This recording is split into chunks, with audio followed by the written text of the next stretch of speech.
Hey everybody, Pastor Shane here, day 31 of A Purpose-Driven Life, and today's lesson is really good, and I'm just going to get right to the heart of the matter. It's talking about understanding your shape, understanding what God has created you to do. It's talking about how you're uniquely created with abilities and gifts, and how all of these gifts, abilities, your personality, everything should be used for the glory of God. But I want to really deal with the last part of this lesson. It's talking about your experiences. It deals with your family experiences, educational, job experience, spiritual experience, ministry experience. But then it comes to the place I want to deal with, painful experiences. What problems, hurts, thorns, and trials have you learned from? Really, I know from my own personal life that God never wastes a hurt. And many times we want to brag about all the great things God has done in our life. And you should testify about that. But whenever you're preaching, teaching, or ministering, and all you can do is talk about what you have or the great things that God has done without first talking about what you went through to get there or what you're dealing with right now. And sometimes you get things in your life and it creates a whole nother set of problems. And I believe that it's important that people understand your pain. And I am coming to this place now where I've just decided to be real. I've been in church so long. And I've been, it's like a man who's married who comes home and has to be somebody that he's not, be disingenuous to who he is. And he's never happy because he can't be real with his wife. It's the same thing with the church. So many times because of pressure or because of what people will think or because we feel misunderstood or that people will take the information wrong or that we'll be ostracized, we feel like we have to be quiet in church and we can't deal with real problems and we can't deal with real issues because we're afraid. Well, I'm taking the mask off. I'm not afraid anymore.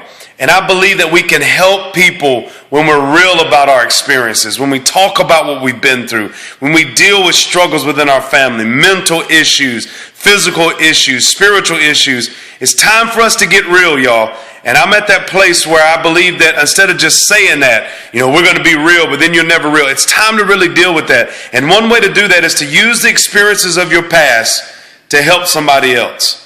Even Paul dealt with depression. And I'm going to read this to you very quickly. It says, Paul understood this truth, so he was honest about his bouts with depression, and he admitted, I think you ought to know, dear brothers, about the hard time we went through in Asia. We were really crushed and overwhelmed and feared we would never live through it. We felt we were doomed to die and saw how powerless we were to help ourselves. But that was good, for when we put everything into the hands of God, who alone could save us, for he can raise the dead. And he did help us and save us from a terrible death, yes, and we expect him to do it again and again.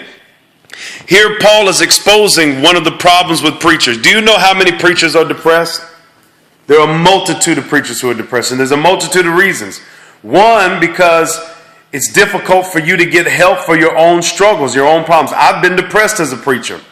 Also, there's a thing called adrenal depression. It happens with teachers, it happens with professors, public speakers, politicians, and especially preachers. It's when you exert a high amount of adrenaline through public speaking that it forces your body into a style of depression or a form of depression.